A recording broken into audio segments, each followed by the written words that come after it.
Welcome to today's special Newsmaker briefing with Secretary of State Alex Padilla, who will be speaking about California's electoral process.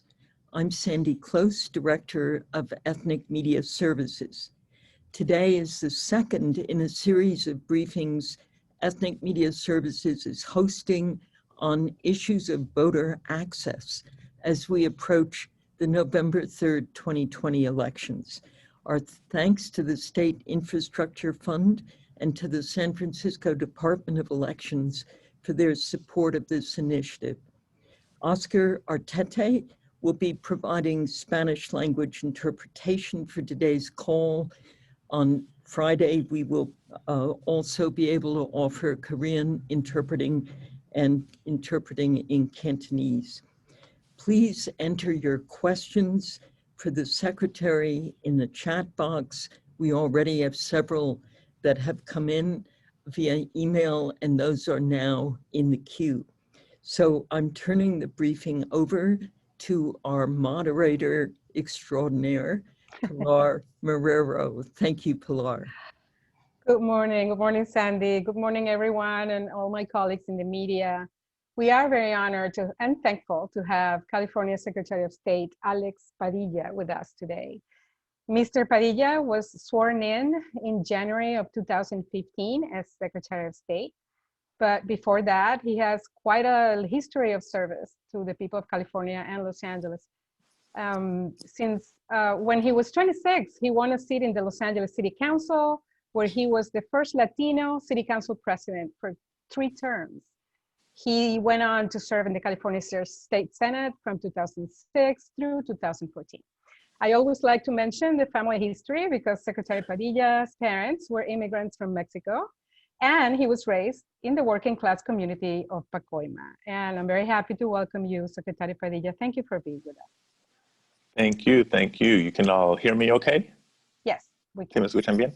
Well, thank you everybody for tuning in today. We are now less than 8 weeks from Tuesday, November 3rd. A lot of people refer to Tuesday, November 3rd as Election Day, and I guess officially it is. But one of the things I'd like for us to all start thinking of is November 3rd as the last day to vote. And you'll understand why after I go through a lot of my presentation and how we are getting ready for the November election. But just wanted to acknowledge that in my role as Secretary of State, I also serve as California's Chief Elections Officer. So we work in partnership with all 58 counties in California to administer elections. Usually we want to make sure the elections are accessible and secure, but given the COVID-19 pandemic, we also need to make sure that the voting experience is one that is safe and protects health, both of voters and election workers. And to say this is an unprecedented year between the political climate we find ourselves in and the COVID-19 pandemic, that would be an understatement. And it's not just the case in California, it's a national environment that we find ourselves in. So I mentioned that because all the more reason that to be partners with all of you is so critical. California doesn't just have the largest and most diverse population, we have the largest and the most diverse electorate with voters of all types of backgrounds, with all types of language preferences, all types of cultural experiences. But at the end of the day, anybody who's a citizen of the United States, 18 years or older, is eligible to register and to vote. And it's our job to make sure that we're communicating in the many formats, in the many ways that are respectful, but also effective for eligible voters to know what their options are. And so, again, appreciate the role that you all play with your unique constituencies and for allowing me to share some of the information here that you can more effectively convey. So Jenna from my team, I think is on the call, or Pilar, did we share the slideshow with you? Yes, yes. Jessica, can you share the presentation now? Yeah, we'll do it. Okay. So the first slide you will all see is... We haven't. Jessica? Okay, there you go. Okay. So yeah, the title of this presentation, as many people keep asking me, is how can we ensure both voting access and safety during the pandemic. And so I want to walk you through some of the steps that we're taking in California to provide that accessible, secure, and safe voting opportunity. Next slide, please. So we had a very successful primary election. We had both record registration and record turnout in our primary, but that was just before we began to feel the widespread impact of the COVID-19 pandemic. Soon after the primary and soon after the declarations of emergency, the stay-at-home orders, etc., we began to work with legislative representatives, the governor's office, voting rights advocates, county elections officials, and others to think through how we would approach the November election. And it turns out that many of the policies that we have been championing in California for many years to increase access and to increase participation make even more sense during this COVID-19 pandemic, starting with vote by mail. Vote by mail, while not universal in California, has been growing in popularity. And so the first decision we made is every active registered voter will receive a ballot by mail in advance of the November election. And just as a reference point, we know that in March, more than 70% of the ballots cast were vote by mail ballots. So it's a great start, but 30% of California is still a big number of people who may not be as familiar with or may not be as comfortable with vote by mail. And so we'll work on the in-person opportunities to vote in a minute, but we're going to be encouraging vote by mail as the first and safest choice for people to vote. Vote by mail ballots will begin to go out first week of October. And in California, the law says when you mail back your ballot, it must be postmarked on or before election day, and it can arrive 3 days after the election and still be counted. We're extending that deadline to 17 days for this November, just in case there's delays in the Postal Service. We know that's been in the news quite a bit lately. To help build confidence and trust in vote by mail, we have expanded our ballot tracking tool statewide. So now any voter in the state can sign up to receive alerts by email, by text message, or by voice call on the status of their ballot through the Postal Service. They'll be notified when the county sends them their ballot, and on the end of the process, they can get a confirmation email when their ballot has been received by the county and when it's been counted. So it's great for transparency, great for accountability, and we hope great for confidence in vote by mail, because that too has come under attack in recent weeks. And I mentioned while vote by mail will be the primary way most people will vote, and there's going to be a lot of people who need an in-person option. So we're working with every county to ensure as many safe in-person opportunities to vote, both on and before Election Day. We're going to encourage people to vote early if they can. The in-person voting experience is going to be different because of COVID as well. We're going to incorporate physical distancing, masks, hand sanitizer, etc., to keep in-person voting safe for election workers and voters alike. Let's go to the next slide. There we go. So again, coming back to vote by mail, it's going to be, I think, the safest option to vote this year. There's been a lot of questions about the integrity of vote by mail. So I just want to touch on some of the security measures that are in place to give you a sense as to why vote by mail is trustworthy and has been successful for many, many years. We can start with the ballots, for example. It's not quite like our currency, but the paper that the ballots are printed on are very unique. Every county, every election chooses specific paper types with watermarks and other distinguishing features to help guard against fake ballots. The printers that produce the ballots are certified by the state, by my office, and they're all domestic.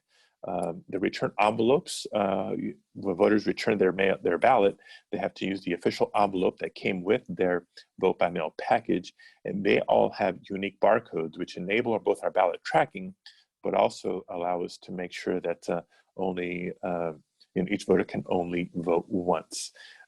Ballots are also scanned to ensure voters didn't vote elsewhere. We track when a ballot comes in for a voter. So if you voted by mail, you can't show up in person and vote again. And if you vote in person and we receive a ballot by mail afterwards, the second ballot will not be counted. So we have protocols in place to protect against double voting.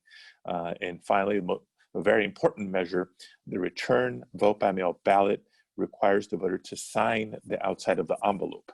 And the very first thing county officials do is compare the signature on the envelope with the signature on file as part of your voter registration record to ensure the identity of the voter. Again, a very important election integrity tool.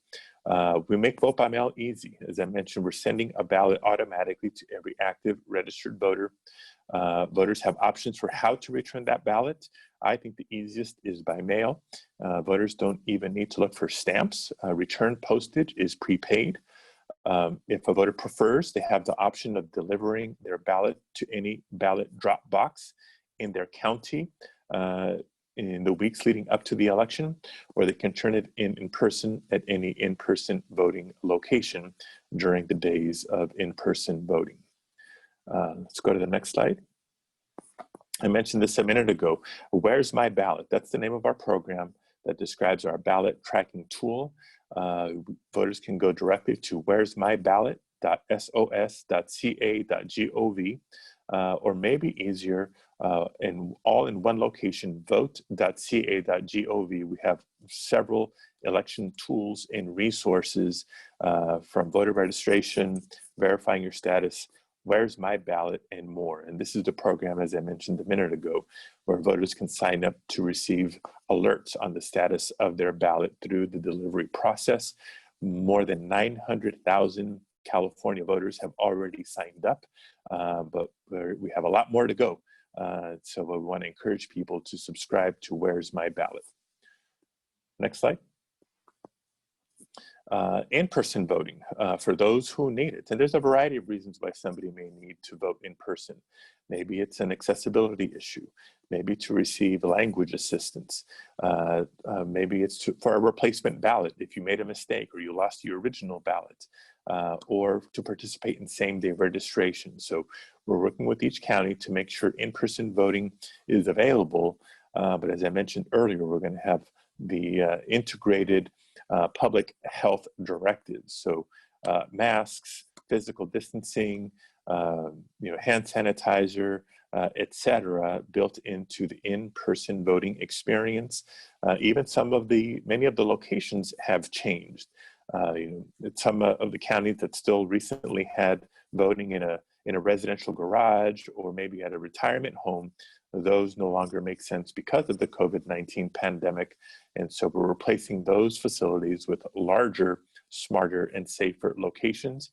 In some of the bigger cities, there's some pretty high profile locations that are going to serve as voting locations, including Golden One Center in Sacramento, the first NBA arena to commit to hosting a voting location. Dodger Stadium in Los Angeles, they were the first Major League Baseball team to announce they would host voting at Dodger Stadium. Chase Center in San Francisco, the Oakland Coliseum, Staples Center in Los Angeles, and more. So plenty of options for in-person voting for voters who need it. Let's go to the next slide. And so here's just a little bit of an overview of what we're going to be doing and how we're going to be trying to communicate to voters in preparation for the November election. Right? You can't vote unless you're registered to begin with. And so we can talk about the various ways in which a voter can register or update their registration.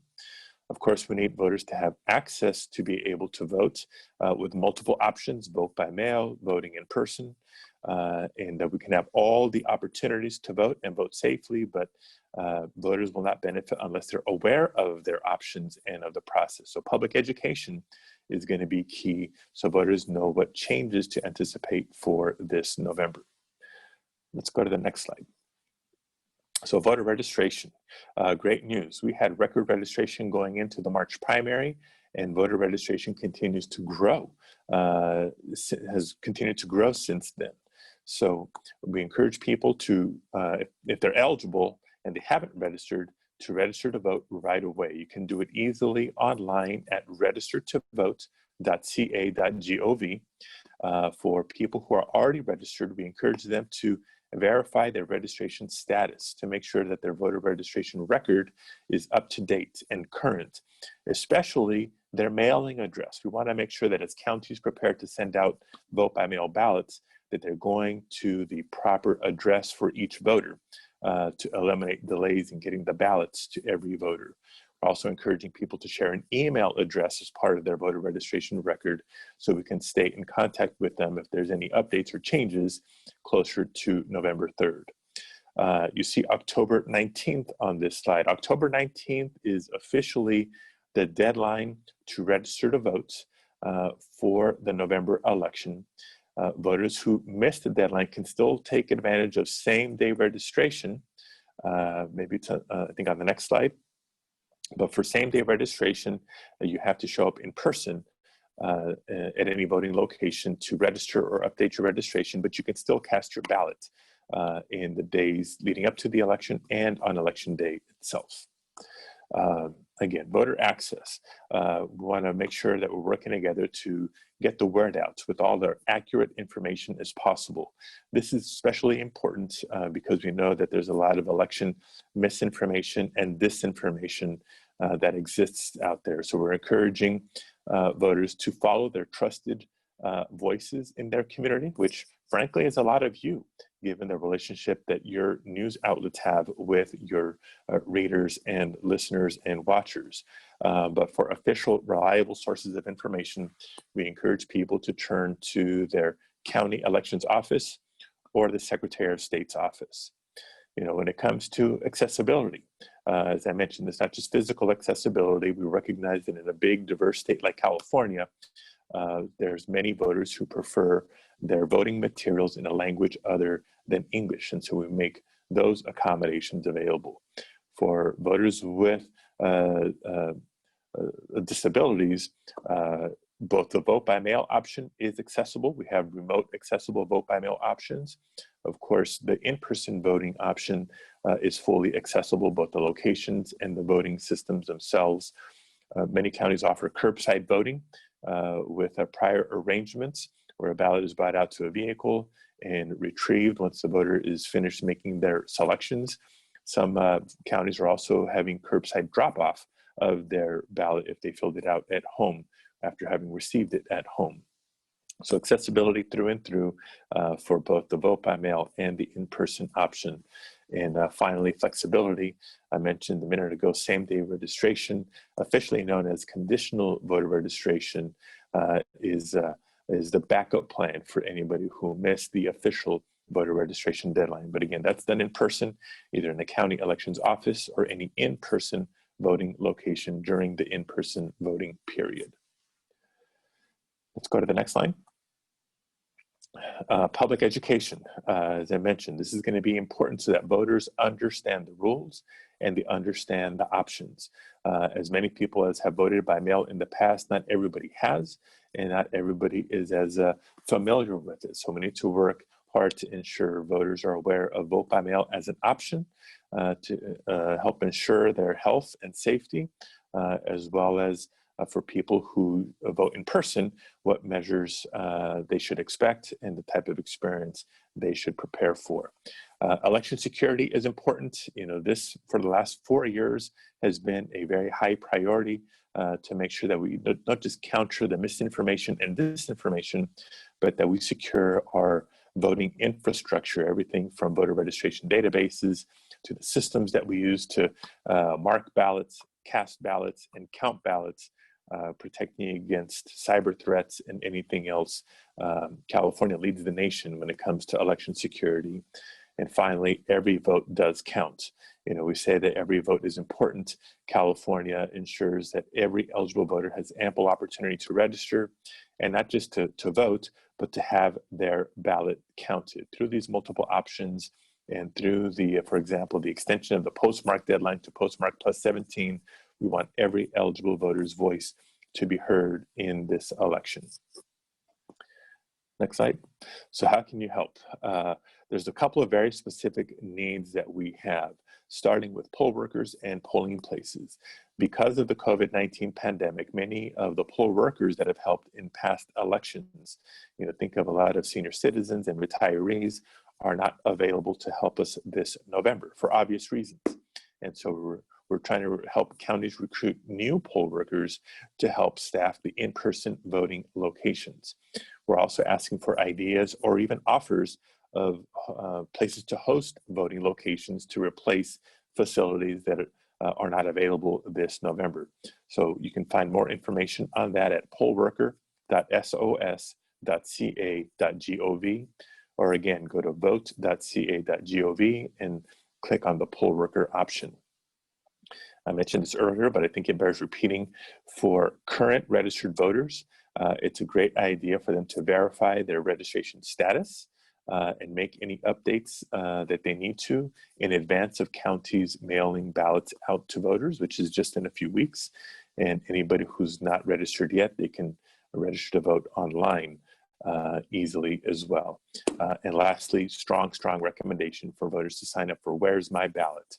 It's not just going to be a great tool for voters to track their ballot through the postal delivery service, but it actually gives us insight as to the flow of ballots through the mail.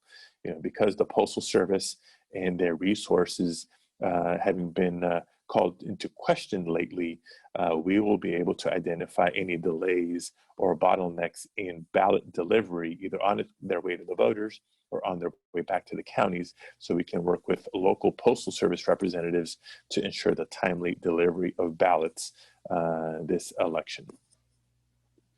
Next slide. And so that's the end of our formal presentation. Wanted to leave ample time for your questions today. So thank you, Pilar, and let's open it up to your questions. And we have a lot of questions here. We're going to go straight into the questions from the journalists. Carl with Poly by Design has a question. You've already talked a little bit about this, but maybe we should talk a little bit more. Carl, can you ask your question? Yeah, thank you so much, Secretary Padilla, for taking time for ethnic media. Two questions, really. We heard Trump say some crazy things in North Carolina about if you receive unsolicited ballots to mail it in and then go to the polling place on the day of to see if it was counted.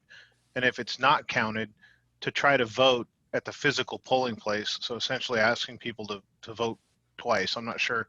It just seems like that creates a higher likelihood of voter miscount or fraud. And then second question I have is, I have a lot of relatives that are born in American Samoa. It's a U.S. territory, so their citizenship status is U.S. national. And there's always questions of this. Are they eligible to vote? And thank you for your time. I appreciate it. Thank you for tuning in. Yeah, it's pretty shocking to me that President Trump complains about massive voter fraud, which frankly is not true. Right? Voter fraud is exceedingly rare in the country. And then he turns right around and encourages people to vote twice and to break federal and state law. So we have to correct the record. Don't do that. I think the best advice for voters is, number one, make a plan. Right? How will you prefer and when will you prefer to vote this November? By mail is our recommendation. In person, if that's your choice. We also recommend that you vote early, right? If you vote by mail, you're going to receive your ballot early October. We encourage you to fill it out right away and send it back early if you can. And we have the transparency, like I said, of the ballot tracking system. So you won't have to wonder if the county received your ballot. You will have a confirmation and a notification. If you choose to vote in person, again, that's your choice. We encourage people to go the first day that in-person voting is available. Yes, you have until Tuesday, November 3rd, but the more people that we can encourage to vote early, whether it's by mail or in person, we hope helps keep the lines shorter on election day, making that a safer experience for voters and poll workers alike. To your other question about voting rights, not as familiar with the territories, but if you're a citizen, you're a citizen, and you do have the right to vote. Not sure if it's people that are from Guam now living in the States, or if people still living in the territories, but are U.S. nationals. Okay, thank you very much. Okay, go ahead. Oh, you wanted him to answer? Just so U.S. nationals are eligible to vote. Is that? Yep. Okay, thank you. Okay, cool. All right. Okay, thank you. Thank you both. I'm going to move on to Sunita. Sunita, you had a bunch of questions here, but can you ask the ones that haven't been addressed? So Secretary Padilla, you answered some of this in the earlier question, but I want to understand, is the state making a push to get citizens who live abroad, as with many of our family members, to vote in this election? Because that does represent a significant voting bloc. Yeah, absolutely. And so a couple of key dates to keep in mind. Every county has to send the mail-in ballots to every active registered voter no less than 29 days before the election. So October 5th is the last day ballots will go out. Many counties will begin to send their ballots out even earlier than that. For military and overseas voters, that's what you're talking about. But those ballots have to go out 45 days before the election. So, those ballots are going to be going out very soon, just to give that extra time for the ballots to reach those voters living abroad and for the ballots to return. Again, they're going to be a good beneficiary, I think, of the postmark plus 17 policy we have in place for November. It still has to be postmarked on or before Election Day, but we're giving it extra time to arrive at their county and still be counted. Thank you. We now have a question by Onme News. Onme News.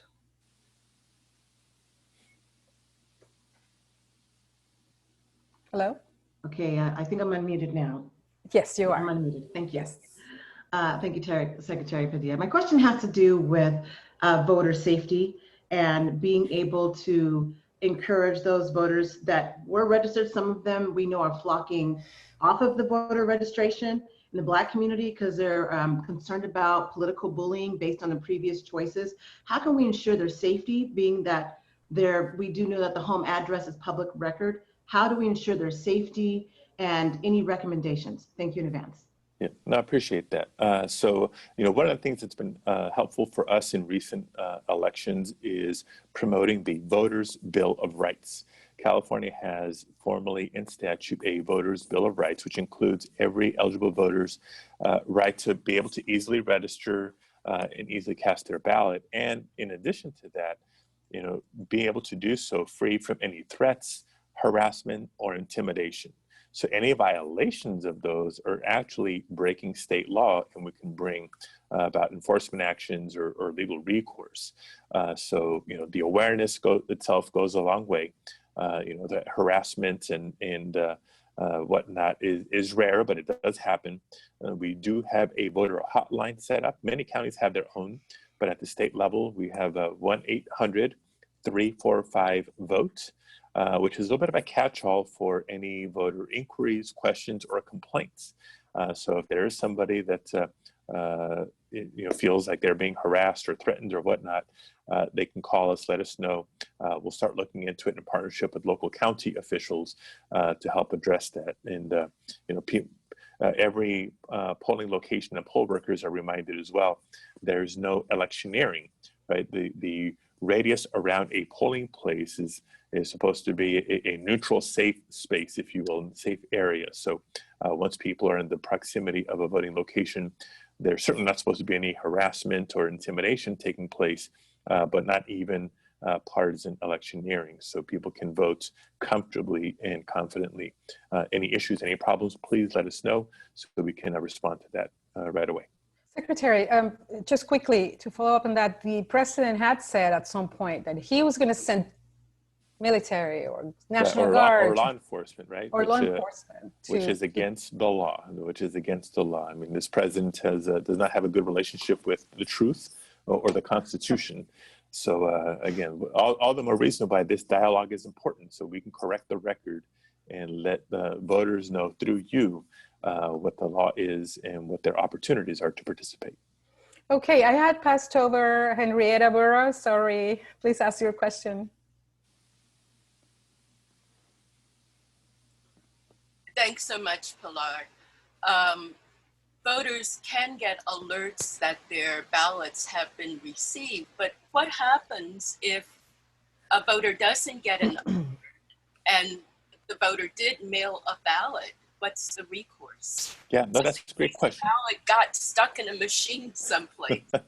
No, that's a great question. I'm actually going to break that up into a two-part question in anticipation of another issue. So yeah, that's the value of the tracking system. So if a voter did mail their ballot back and they haven't gotten an alert that the county has received it, and you're up on election day, then and only then you may want to consider going to vote in person just in case, right? Maybe the ballot got lost.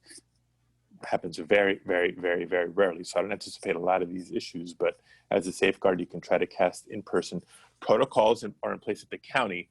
If a vote by mail ballot is received, your voter registration record is updated right away. And that's why if you go vote in person, they'll tell you, no, wait a minute, you already voted, you can't vote again.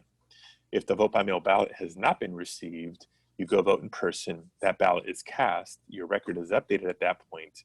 And if your vote by mail ballot is received by the county after, then they won't count the mail-in ballot. They only count the first one that comes in from that particular voter. But I think, again, experience tells us the vast majority of ballots are received, are counted. This new tool is just the first time that the voter gets that notification for their peace of mind. The other part that I wanted to just add on to your question, if the ballot is received and there is some issue with your signature, for example, this happens a lot. Maybe somebody forgot to sign the envelope when they mailed it back, or the signature doesn't match. The county is now required to attempt to contact the voter to correct that issue. So they'll call Pilar and say, Pilar, we got the envelope that has your name, but there's no signature. Was this you? If Pilar says yes, well, then they'll give her an opportunity to fix that so her vote can be counted. Or if the signatures don't match, because a lot of times people's signature change over time, or they use one signature for official documents, others for letters or something like that. Of course, if the voter says that wasn't me, well, then they won't count that ballot, and maybe they'll have to open up some sort of investigation. So just because the county says there's a signature issue doesn't mean your vote won't be counted. They're required to offer the voter an opportunity to fix the issue so that their ballot will be counted. Thank you so much. The next question comes from Mark and Zora.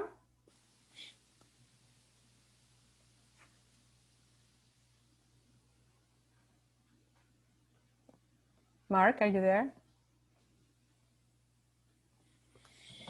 Okay. Let's just go to a question we received through email regarding inactive voters. What are the circumstances that make the voter inactive, and has the state considered sending notifications when voters are made inactive? This is from California Black Media. Yes, great question, great question. So the category or classification of an inactive voter stems from the National Voter Registration Act. So it's been federal law for a couple of decades now. And what it does is, if there's any voter who has not voted in a few elections, the county has the option, they're not mandated, but it's part of list maintenance. Counties can attempt to contact that voter to see, are they still there?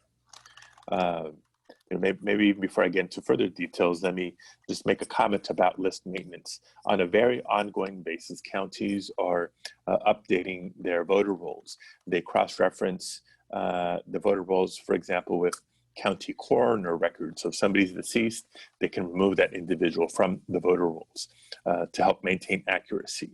Another regular exercise is cross-referencing the California Department of Corrections and Rehabilitation, because if you're in state prison for a felony conviction, you lose your voting rights until your time served is done. And so counties sometimes remove voters when those individuals are incarcerated.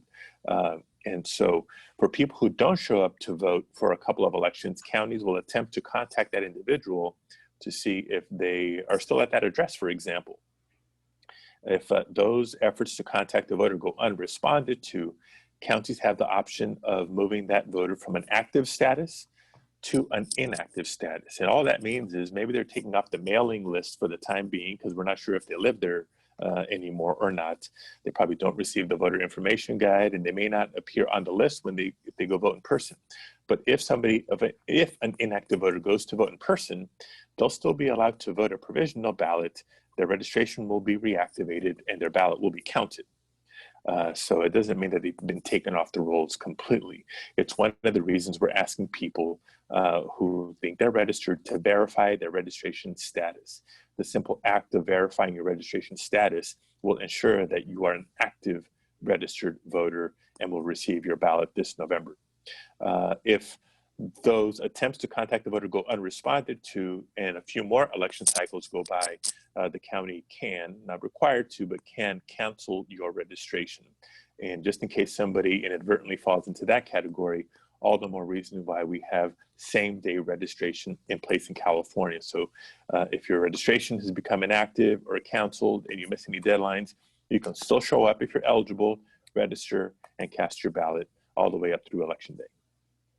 Okay, Mark, can you unmute Mark now so he can ask whatever part of his question has not been answered already? Mark and Zora. Thanks for your patience, Mark.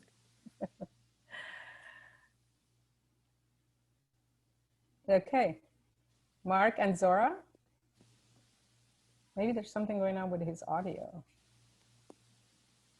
Are you there?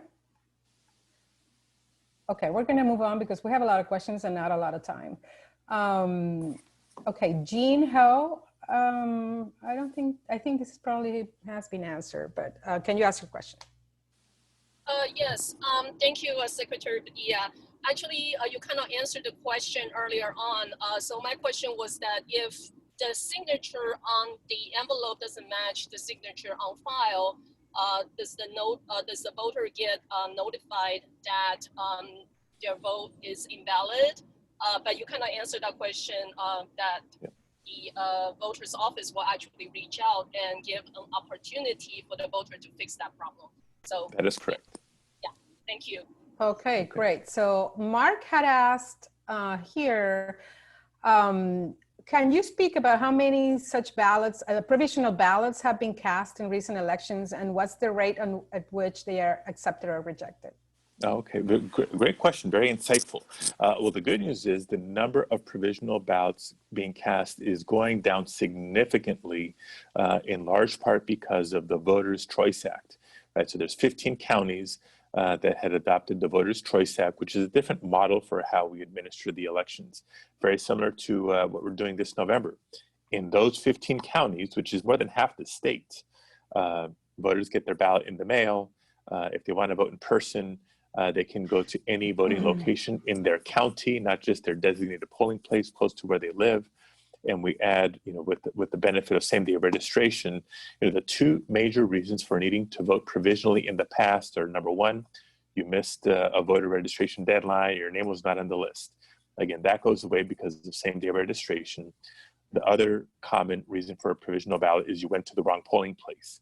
Well, under the vote center model, there's no such thing as the wrong polling place. So in those vote center counties, provisional ballots have dropped off, 90-some%. But if you go back a few cycles, there was a significant number. More than 90% of the provisional ballots are eventually verified and counted. It's just more legwork for election staff at the county level, verifying the registration, comparing signatures, all those sorts of things. That's why it takes us as long as it does in California to finish counting the vote. Okay, so before going to Marta Johanna Lopez, I'm going to ask you, Secretary, are we going to be able to have a result on election night? I think I know what the answer to that is. But yeah, softball question.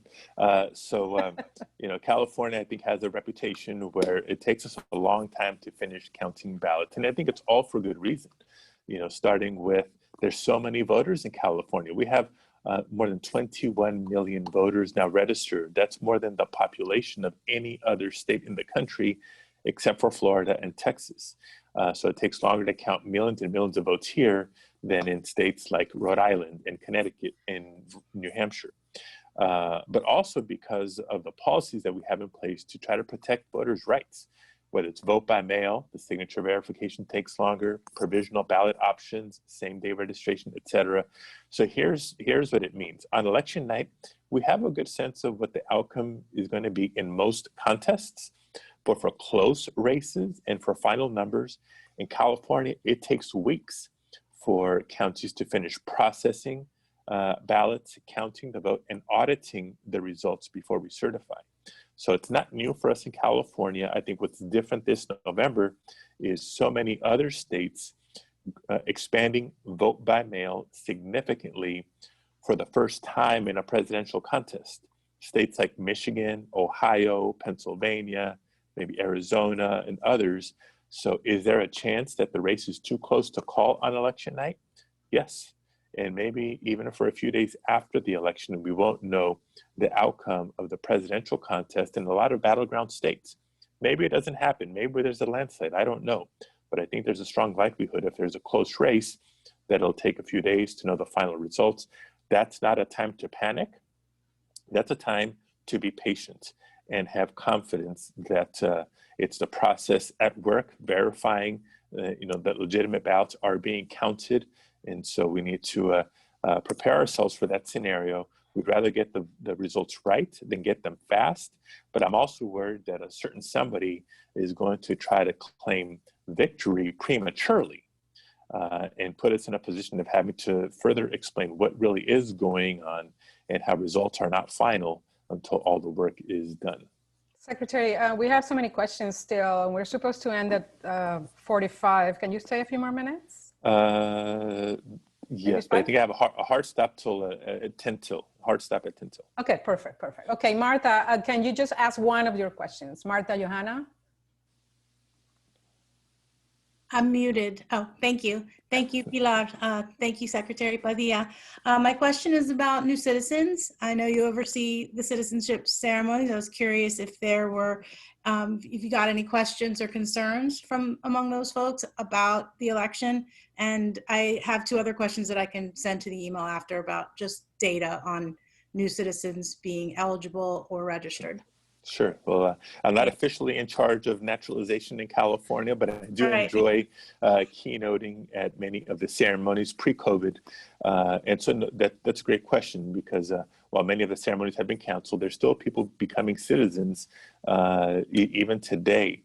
So the law says once an immigrant formally naturalizes and becomes a citizen, they are immediately eligible to register and to vote, even if it's the day before the election, even if it's the day of the election.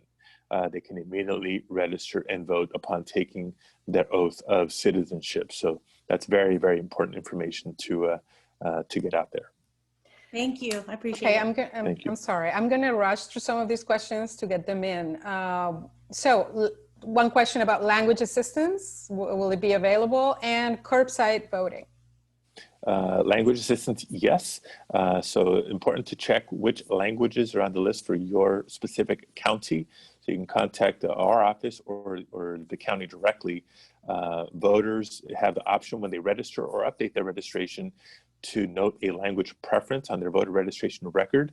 So we know which of the covered languages materials are available, the voter information guide, the ballot itself, etc. So the answer is yes. And of course, language assistance at voting locations for people who vote in person.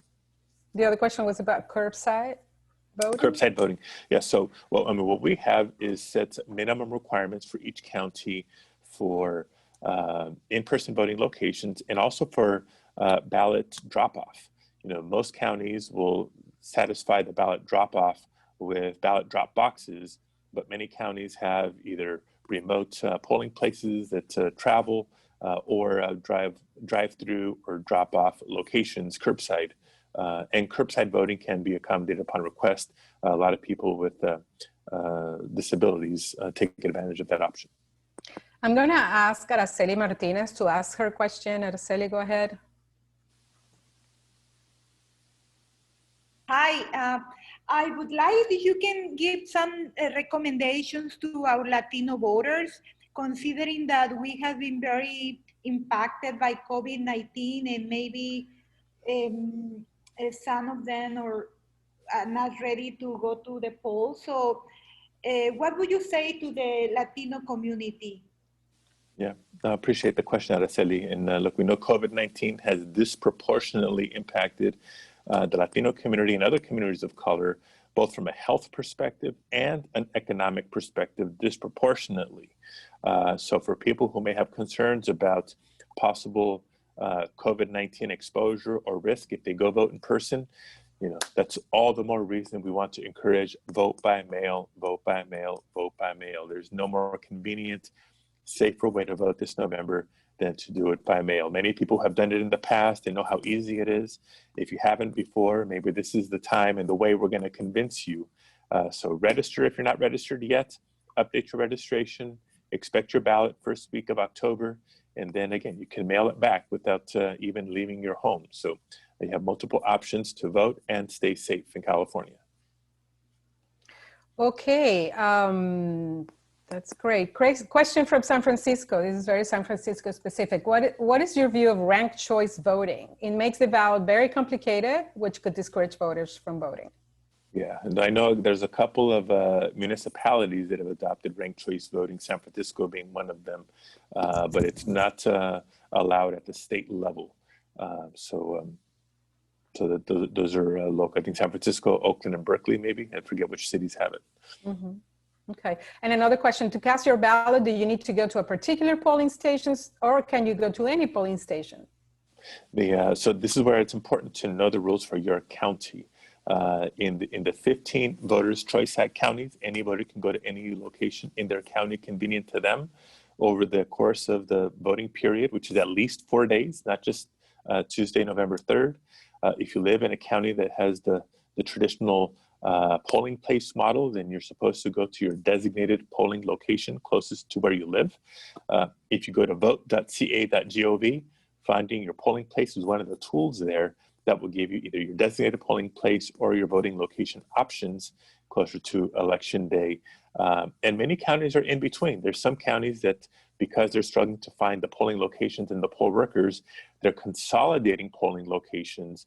But again, they have to offer at least 4 days of in-person voting. If you end up at your wrong polling place, you can still cast a provisional ballot. Your statewide votes will still count. But if the local races count or don't, depends on if the polling location you're in is still in the same congressional district or legislative district that you live in or not. So to be safe, do a little bit of homework, know where your location is, and vote early. Okay, last question. I know you need to go. And this is a kind of a funny one. Is Facebook a good source for registering to vote? Well, I think Facebook, to their credit, has been a little helpful in reminding people of registering to vote. And for Californians, if you click on register to vote, Facebook should be taking you to our website, the Secretary of State's voter registration website. I know there's a lot of people who read social media. For official, reliable, trustworthy information, contact your county elections office or the Secretary of State.